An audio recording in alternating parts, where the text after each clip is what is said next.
Post-match reaction, post-match thoughts. Bristol City 3, Southampton 1. Where do we start? I did a full watch along for the game. I didn't go to Bristol tonight, and I'm actually glad that I didn't make the trek midweek all that way for what turned out to be a terrible result. One I didn't see coming. I didn't see a defeat like that tonight. I really thought we had turned the corner the weekend and we looked really bright. And when the game started, first 30 minutes tonight at Ashton Gate, I thought we played really well. I thought every time we went forward, we looked dangerous. I thought Senza was superb. Charles in midfield was playing some lovely passes. Armstrong looked at it. I thought Saints started the game really, really well and deserved to get the lead. They have the best chance probably in the opening 30 minutes. Saints had all the opportunities, all the possession, and I was surprised at Bristol City. They sat in a bit. Game plan was probably to sit in against us, and as the game went, to try and come on to us and have a bit of a go at us. They knew that we were vulnerable. Adam Armstrong scores a great goal. Brilliant, brilliant goal. Cienza could have scored, maybe, was it before that when he hit the bar? It was a brilliant effort from Cienza. Could be 2-0 up, could potentially be 3-0 up at half time. But the defending for the first goal, we score our goal, and within a couple of minutes they're level. And I think it was a real big turning point in the game. That their goal was a big turning point. I thought it was a really big turning point because at that stage of the game we're totally on top. We have total control of it. All the XG, you name it, stats, whatever. We are the better team, but cannot be clinical. We are just not clinical enough. They score. Yeah, it wasn't great defending. Nathan Wood's taking the blame for it. It's his first mistake in a Saints shirt all season. I think he's been magnificent, so I'm not going to pile anything on him at all. But it's a sloppy goal to concede. At half-time, I thought we'd get a real reaction second half. But second half, we come out. I thought we were real lacklustre. I thought we were really, really poor in the second half. Nowhere near at the races, not good enough. Have a really good chance through Cam Archer to put us 2-1 ahead. And he misses his chances of one-on-one. Was that? I don't think it was before half-time. After half-time. But Cameron Archer has a really big chance. And he doesn't take it. That was a big moment in the game. That at 1-1, that he doesn't take that chance. Really needs to be clinical. He's out of form, out of confidence. And then the second goal's not great, is it? It's poor. The third's terrible. I thought the third goal was really, really poor. And I thought once we got the first goal in, I thought we capitulated a bit. I thought our heads dropped. We looked ragged. We struggled to keep our shape. The back five tonight just didn't have a very good game. Harwood Bellis rash at times.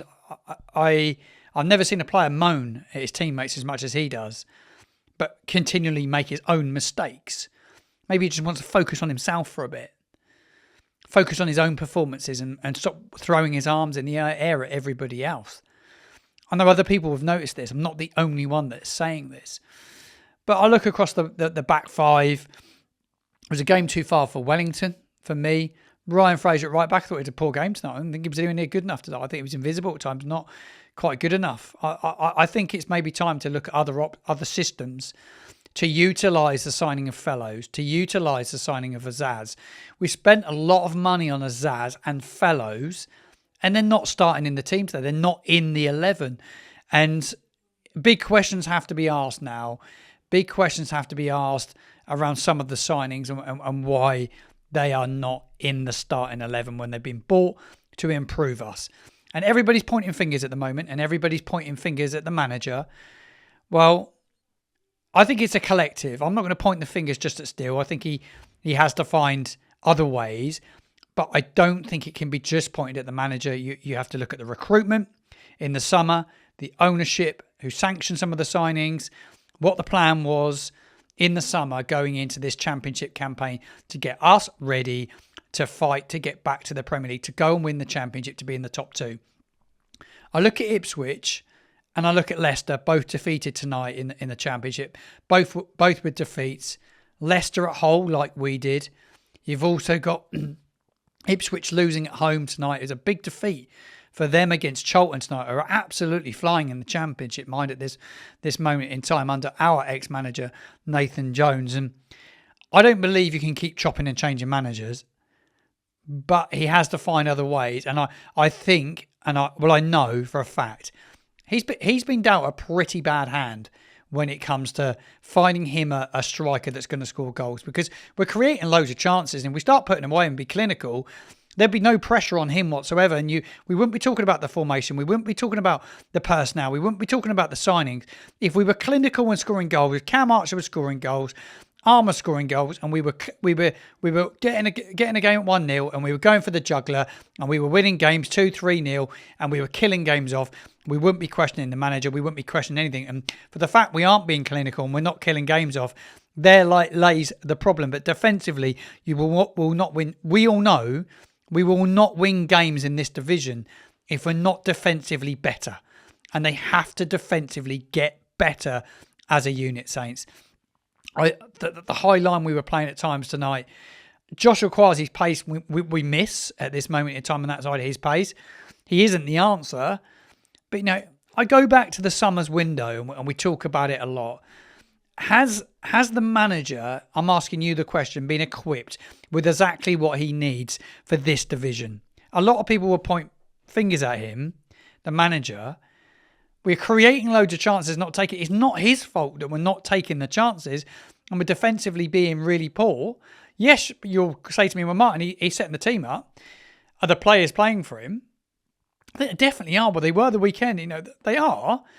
But I don't believe the balance of the team's right. And that comes down to the recruitment. But are you really going to be in the top 6 without a Flynn Downs in the side? Yeah, Flynn Downs has not had a great time. Still our best player at Liverpool and looked like the old Flynn to me.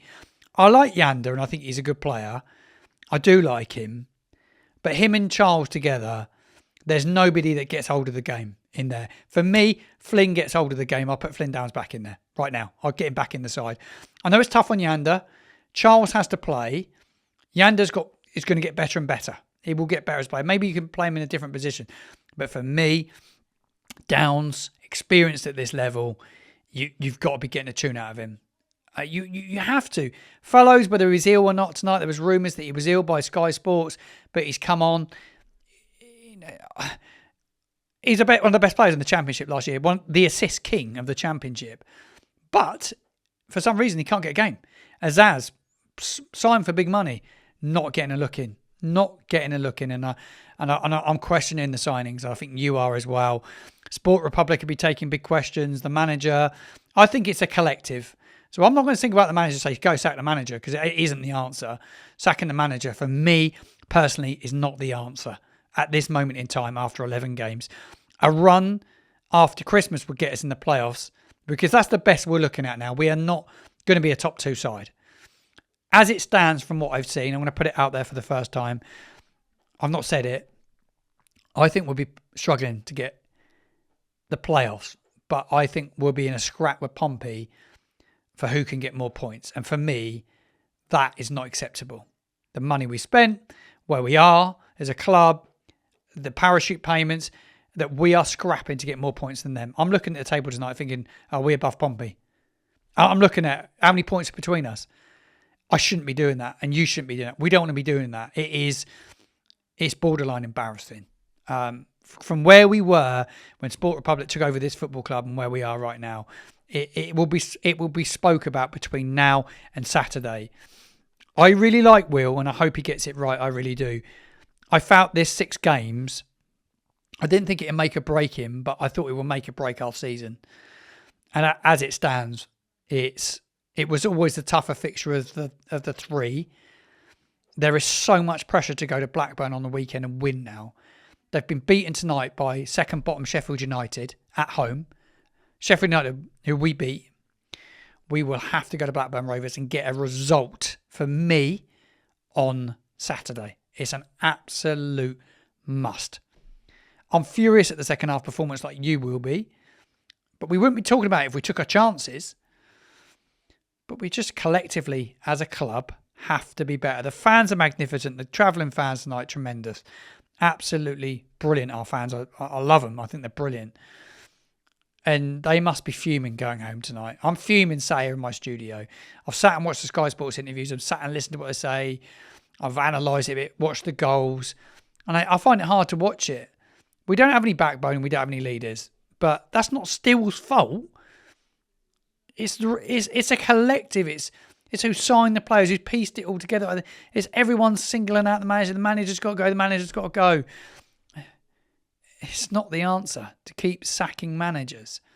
It won't work, in my opinion, when you've got the squad we've got. And we've got some good players in there, don't get me wrong, but we don't have enough leaders in this side, in my opinion. I've gone on for 10 minutes now. I've ranted for 10 minutes. I want all your reaction. I want all your comments in the comments box below. Give me your thoughts on it. But the first 35 minutes tonight, we were brilliant. But up here, there is a mental issue in that team, in that squad. And what alarms me the most is that you've brought new players in and it's rubbed off onto the new players. And that's my biggest concern, is that loser mentality, that lack of, that fearfulness, that lack of, get through tough moments. We can't do it collectively. And it's rubbed off onto other people. And I think it's a worry. It is an absolute worry. That's my instant reaction. That is my thoughts